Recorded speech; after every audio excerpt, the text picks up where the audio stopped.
بسم اللہ الرحمن الرحیم۔ السلام علیکم ورحمۃ اللہ وبرکاتہ۔ داستان فردوس ابلیس، پہلا حصہ، قسط نمبر 11۔ زیری نے جب ذاکر سے یہ سنا کہ اس کی 2 بیویاں ہیں اور دونوں جوانی سے آگے نکل گئی ہیں تو اس پر ایسا کوئی اثر نہ ہوا کہ اس کی 2 سوکنیں ہوں گی۔ میں تمہیں زبردستی نہیں اٹھواؤں گا زیری، ذاکر نے کہا، نہ میں تمہیں زر و جواہرات میں تولوں گا۔ میں اللہ اور اس کے رسول کے احکام کے مطابق تم سے نکاح پڑھواؤں گا، فیصلہ تم کرو گی۔ تو پھر اس پودے کے پاس جائیں جس کا پھول توڑنا ہے، زیری نے کہا۔ ہاں زیری، ذاکر نے کہا، میں تمہاری بات سمجھ گیا ہوں۔ میں احمد بن غطاش کے پاس بات کرنے جاؤں گا۔ میں تمہیں یہ بھی بتا دیتا ہوں زیری، پہلے تو مجھے تمہارا یہ معصوم حسن اچھا لگا تھا، لیکن میں نے دیکھا کہ تم میں عقل و دانش بھی ہے، تو میں نے کہا تھا کہ میں تمہیں ہر قیمت پر حاصل کروں گا۔ یہ اس لیے کہا تھا کہ میں اس قلعے کا حکیم ہوں۔ تم جیسی دانشمند بیوی میرے لیے سود مند ثابت ہوگی۔ تم مجھے سوچ و بچار میں مدد دوگی۔ میرے باپ سے فیصلہ لے لیں، زیری نے قدر سنجیدگی سے کہا۔ میں نے آپ کو ٹھکرایا نہیں، لیکن میں آپ کو یہ بتا دیتی ہوں کہ مجھے دولت نہیں، محبت چاہیے۔ ذاکر نے زیری کا ایک ہاتھ اپنے دونوں ہاتھوں میں لے کر ذرا ملایا اور کچھ دبایا اور اٹھ کھڑا ہوا۔ زیری، ذاکر نے بڑے سنجیدہ لہجے میں کہا، میری فطرت بادشاہوں جیسی ہوتی تو میں درہم و دینار کی ایک تھیلی تمہارے قدموں میں رکھ دیتا، لیکن نہیں، میں محبت کو محبت سے خریدوں گا۔ ذاکر گھوڑے پر سوار ہوا اور ریڑھ لگائی۔ اس کو محافظ اور مصاحب ندی کے پل پر اس کے منتظر تھے۔ ایک بات غور سے سن لو، ذاکر نے کہا، اگر کوئی ہرن سامنے آئے تو مجھے دیکھ کر یہ ضرور بتا دیا کرو کہ یہ نر ہے یا مادہ۔ کبھی کسی ہرنی کو نہیں مارنا، ہو سکتا ہے وہ بچے والی ہو۔ ذاکر شکار سے واپس آ رہا تھا۔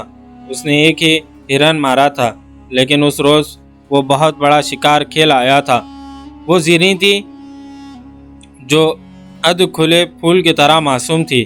ذاکر کو ابھی یہ خیال نہیں آیا تھا کہ وہ شکار کر کے آیا ہے یا خود شکار ہو گیا ہے۔ زیری نے اسے اپنی بستی بتا دی تھی جو قلعے سے تھوڑی ہی دور تھی۔ اس بستی کے قریب آ کر ذاکر نے گھوڑا روک لیا اور اپنے ایک مصاحب سے کہا کہ یہاں احمد بن غطاش نام کا ایک عالم دین رہتا ہے، اسے میرا سلام پہنچایا جائے۔ ایک مصاحب نے گھوڑا دوڑا دیا اور بستی کی گلیوں میں غائب ہو گیا۔ جب وہ واپس آیا تو اس کے ساتھ ایک آدمی تھا جو سر سے پاؤں تک سفید چوغے میں ملبوس تھا۔ اس کے سر پر سلجوقی ٹوپی تھی اور ٹوپی پر سفید رومال تھا جو کھندن تک لٹک رہا تھا۔ اس کی داڑھی لمبی تھی اور اس کے لباس کی طرح سفید۔ ذاکر نے اسے بستی سے نکلتے دیکھا تو گھوڑے سے کود کر اترا اور بہت ہی تیز چلتا اس شخص تک پہنچا، جھک کر سلام کیا، پھر اس کے ہاتھ چوم کر مصافحہ کیا۔ احمد بن غطاش؟ ہاں امیر قلعہ، اس شخص نے کہا۔ احمد بن غطاش میں ہوں، میرے لیے حکم؟ کوئی حکم نہیں ہے عالم دین، ذاکر نے التجا کے لہجے میں کہا، ایک درخواست ہے، کیا آپ آج کا کھانا میرے یہاں کھانا پسند فرمائیں گے؟ احمد بن غطاش نے کہا، حاضر ہو جاؤں گا مغرب کی نماز کے بعد۔ ذاکر نے ایک بار پھر جھک کر اسے مصافحہ کیا اور واپس آ گیا۔ مغرب کی نماز کے بعد احمد بن غطاش ذاکر کے محل نما مکان میں اس کے ساتھ دسترخوان پر بیٹھا تھا۔ کھانے کے دوران ہی ذاکر نے درخواست کے لہجے میں احمد بن غطاش سے کہا، وہ اس کی بیٹی کے ساتھ شادی کرنا چاہتا ہے۔ اس نے یہ بھی بتا دیا کہ زیری اسے کہاں ملی تھی اور یہ بھی کہ زیری نے اسے بتایا تھا کہ وہ احمد بن غطاش کی بیٹی کس طرح بنی تھی۔ اللہ نے میری دعائیں قبول کر لی، احمد بن غطاش نے دونوں ہاتھ آسمان کی طرف اٹھا کر کہا، میں نے اس بچی کو طوفان میں سے نکالا تھا اور اسے بڑے پیار سے پالا۔ میں دعائیں مانگا کرتا تھا کہ اس بچی کی زندگی خانہ بدوش جیسی نہ ہو اور اس کا مستقبل روشن ہو۔ اگر آپ نے اسے اپنی رفاقت کے قابل سمجھا تو بچی کے لیے اور میرے لیے خوش نصیبی کیا ہوگی۔ 2-4 دنوں بعد زیری دلہن کے لباس میں ذاکر کی زندگی میں داخل ہو گئی۔ ذاکر کی دونوں بیویوں نے بڑے پیار سے اس کا استقبال کیا۔ ذاکر نے 2 خادمائیں زیری کے لیے وقف کر دیں۔ مجھے کسی خادمہ کی ضرورت نہیں، زیری نے ذاکر سے کہا، میں آپ کی خدمت اپنے ہاتھوں کرنا چاہتی ہوں۔ میں نے دیکھا ہے کہ رات کو آپ دودھ پیتے ہیں تو وہ خادمہ آپ کو دودھ دیتی ہے۔ آئندہ یہ دودھ میں خود آپ کے لیے تیار کروں گی۔ میں جانتی ہوں آپ دودھ میں شہد ملا کر پیتے ہیں۔ ذاکر کی عمر 50 سال ہو چکی تھی۔ اسے غالباً توقع نہیں تھی کہ 17 سال کی اتنی حسین لڑکی اس پر فریفتہ ہو جائے گی۔ اس نے زیریں کو اجازت دے دی کہ رات کا دودھ وہ خود اسے پلایا کرے گی۔ کچھ دنوں بعد زیریں نے ذاکر سے کہا کہ جس شخص نے اسے طوفان سے بچایا اور اتنے پیار سے پالا ہے، اس کے بغیر وہ اپنی زندگی بے مزہ سی محسوس کرتی ہیں۔ ذاکر احمد بن قطاش کو اجازت دے دی کہ وہ 1-2 دنوں بعد کچھ وقت یہاں گزارا کرے۔ مختصر یہ کہ یہ نوخیز لڑکی ذاکر کے دل و دماغ پر چھا گئی۔ ذاکر نے احمد بن قطاش کو بلا کر بڑے احترام سے کہا کہ وہ جب چاہے اس کے گھر آ جایا کرے اور جتنے دن چاہے رہا کرے۔ ذاکر کو ذرا سا بھی شک نہ ہوا کہ احمد بن قطاش کی بیٹی چاہتی یہی تھی کہ اسے ذاکر کے گھر میں داخلہ مل جائے اور احمد اپنی سازش کو اگلے مرحلے میں داخل کرے۔ وہ اجازت مل گئی اور احمد ذاکر کے گھر جانے لگا۔ ذاکر کو یہ شک بھی نہ ہوا کہ احمد بن قطاش کٹر باطنی ہے اور فرقہ باطنیہ کا پیشوا اور اس فرقے کی زمین دوست تنظیم کا بڑا ہی خطرناک لیڈر ہے۔ وہ جس بستی میں رہتا وہاں باقاعدہ خطیب بنا ہوا تھا اور ہر کوئی اسے اہل سنت سمجھتا تھا۔ تاریخ نویس ابو قاسم رفیق مرحوم نے مختلف مورخوں کے حوالے سے لکھا ہے کہ ایک طرف ایک نوخیز لڑکی امیر خلا کے اعصاب پر غالب آ گئی اور دوسری طرف احمد بن قطاش نے مذہب کے پردے میں اپنی زبان کا جادو چلانا شروع کر دیا۔ ذاکر احمد بن قطاش سے اس قدر متاثر ہوا کہ اس نے بعض سرکاری امور میں بھی اس سے مشورے لینے شروع کر دیے۔ زیریں کو خصوصی ٹریننگ دی گئی تھی جس کے مطابق وہ ذاکر کو ہپٹنائز کیے رکھتی تھی۔ یہ ایک تاریخی حقیقت ہے کہ اس لڑکی نے ذاکر کو یہ جو پیشکش کی تھی کہ اسے وہ خود دودھ پلایا کرے گی، اس سازش کی ایک اہم کڑی تھی۔ وہ دودھ میں اسے ہر روز کچھ گھول کر پلایا کرتی تھی جس کے فوری طور پر اثرات ظاہر ہونے کا کوئی خطرہ نہیں تھا۔ یہ اثرات اندر ہی اندر اپنا کام کر رہے تھے۔ اس دوائی میں نشے کا بھی کچھ اثر تھا جو کچھ اس طرح تھا کہ ذاکر کے مزاج میں بڑی خوشگوار تبدیلی آ جاتی تھی اور وہ زیریں کے ساتھ ہم عمر ہم جولیوں کی طرح کھیلنے لگتا تھا۔ صرف ایک بار ایسے ہوا کہ ذاکر کی ایک بیوی نے زیریں کو یہ دوائی دودھ میں ڈالتے دیکھ لیا اور زیریں سے پوچھا بھی کہ اس نے دودھ میں کیا ڈالا ہے۔ زیریں نے بڑی خود اعتمادی سے کہا کہ اس نے کچھ بھی نہیں ڈالا۔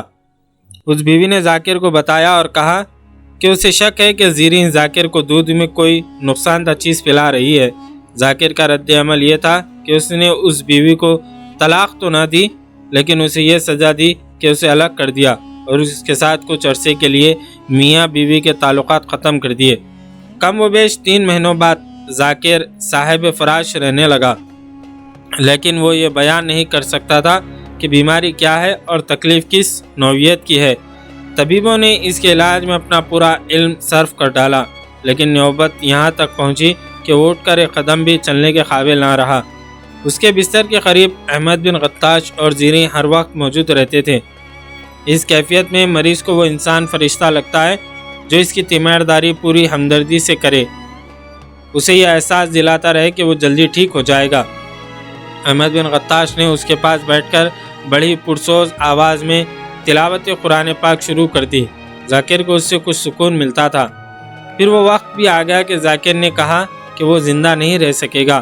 اس نے سلطان ملک شاہ کے نام ایک پیغام لکھوایا جس میں اس نے احمد بن قطاش کی دانشمندی اور علم و فضل کا ذکر کیا اور لکھا کہ اس کی آخری خواہش ہے کہ اس قلعے کا امیر احمد بن قطاش کو مقرر کیا جائے۔ ذاکر مرتے دم تک احمد بن قطاش کو سنی سمجھتا رہا۔ 2-4 روز بعد وہ اللہ کو پیارا ہو گیا۔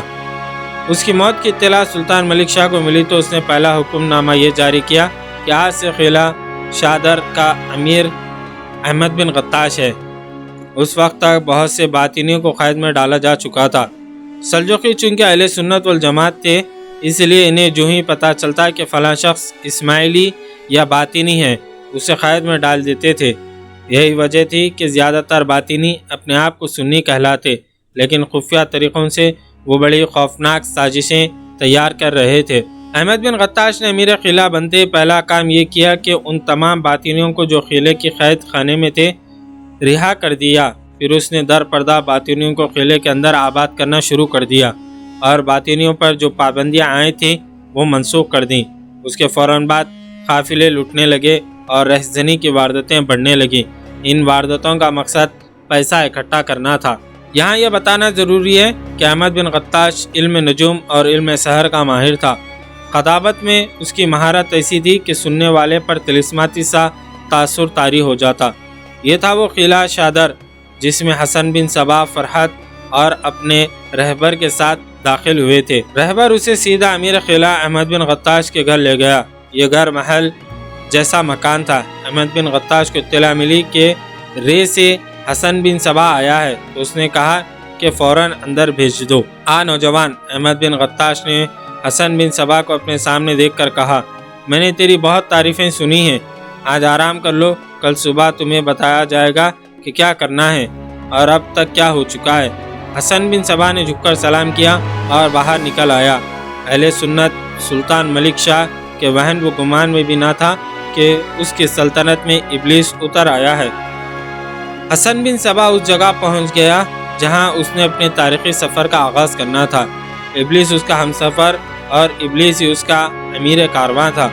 حسن بن صبا ایک انسان تھا، تنے تنہا اکیلا انسان، سلاطین سلجوق کی سلطنت اسلامیہ کا ایک فرد جس کی حیثیت ایک عام اور گمنام آدمی سے بڑھ کر کچھ بھی نہیں تھی۔ وہ کسی قبیلے کا سردار بھی نہیں تھا، اس کے پاس کوئی لشکر نہیں، کوئی فوج نہیں تھی، دو چار آدمی بھی اس کے ساتھ نہیں تھے جو تیغ زن یا تیر انداز ہوتے۔ وہ خود بھی تو شمشیر زن اور شہ سوار نہیں تھا۔ اس کے پاس صرف ایک طاقت تھی اور وہ تھی ابلیسیت۔ اس ایک آدمی نے اسلام کی عمارت کو بھونچال کے جھٹکوں کی طرح ہلا ڈالا اور ثابت کر دیا تھا کہ ابلیسی طاقتیں خدائی طاقت کو چیلنج کر سکتی ہیں۔ یہ بات کی بات ہے کہ خدائی طاقت کو چیلنج کرنے والے کیسے کیسے بھیانک انجام کو پہنچے۔ اسلام آج تک ابلیسی طاقتوں کے لیے چیلنج بنا ہوا ہے۔ ایک وقت تھا کہ مسلمانوں نے اس دور کی دو سپر پاور روم اور فارس کو ریت کے گھروندوں کی مانند روند کر ان ملکوں میں اللہ کی حکومت قائم کر دی تھی۔ پھر مسلمان جدھر کا رخ کرتے ادھر بغیر لڑے قلعے ان کے حوالے کر دیے جاتے تھے۔ مسلمانوں نے ملک نہیں لوگوں کے دل فتح کیے تھے۔ انہوں نے اپنی دہشت طاری نہیں کی تھی، دستگیری کی تھی، مظلوم و مجبور رعایا کی دستگیری۔ آج مسلمان ابلیسی طاقتوں کے محاصرے میں آئے ہوئے ہیں اور ان کا قتل عام ہو رہا ہے۔ یہ اسلام کو ختم کرنے کے جتن میں ہیں، لیکن نور خدا ہے کفر کی حرکت پہ خندہ زن۔ پھونکوں سے یہ چراغ کب بجھایا نہ جائے گا۔ قتل مسلمان ہو رہے ہیں، اسلام زندہ ہے اور زندہ رہے گا۔ پروانے جل رہے ہیں، چراغ روشن ہے اور روشن رہے گا۔ جس چراغ کو غار حرا کی تاریکی نے نور عطا کیا تھا وہ اسلام کے جان نثاروں کے لہو سے جل رہا ہے۔ دنیا میں مسلمانوں کا نام و نشان نہیں رہے گا۔ صرف ایک مسلمان حامل عورت زندہ رہے، اس کے بطن سے جو بچہ پیدا ہوگا وہ اسلام کو زندہ رکھے گا۔ داستان کو حسن بن صبا کی داستان سنا رہا ہے، لیکن وہ محسوس کرتا ہے کہ مختصر سا قصہ تکذیب کے ان علم برداروں کا بھی سنا دے جنہوں نے رسول کریم صلی اللہ علیہ وسلم کی رحلت کے ساتھ ہی نبوت کے دعوے کیے اور اپنے اپنے انجام کو پہنچے تھے۔ حسن بن صبا بھی اپنے ذہن اور دل میں نبوت کے عزم کی پرورش کر رہا تھا۔ تکذیب اور ارتداد کا مقصد اسلام کی بیج کنی تھا۔ یہ سلسلہ بڑا ہی دراز ہے۔ داستان گو اس کی جھلک پیش کرے گا تاکہ یہ اندازہ ہو جائے کہ دین کے دشمن اس روز سے اسلام کے در پہ ہیں جس روز پہلے آدمی نے اسلام قبول کیا اور اس شہادت کا اقرار کیا تھا کہ اللہ کے سوا کوئی معبود نہیں، اللہ وحدہ لا شریک ہے، محمد صلی اللہ علیہ وسلم اللہ کے رسول ہیں۔ اسلام نے یہود و نصارہ اور تکذیب و ارتداد کے بڑے تیز و طوفان دیکھے ہیں، لیکن اللہ کا سچا دین تا قیامت زندہ و پائندہ رہنے کے لیے آیا تھا۔ حسن بن صبا کی جنت اسی اسلامی دشمنی سلسلے کی ایک کڑی تھی۔ اس طرح یہاں پر 11ویں قسط اپنے اختتام کو پہنچی۔ کل ہم انشاءاللہ 12ویں قسط لے کر آپ کی خدمت میں حاضر ہوں گے۔ جزاک اللہ خیر۔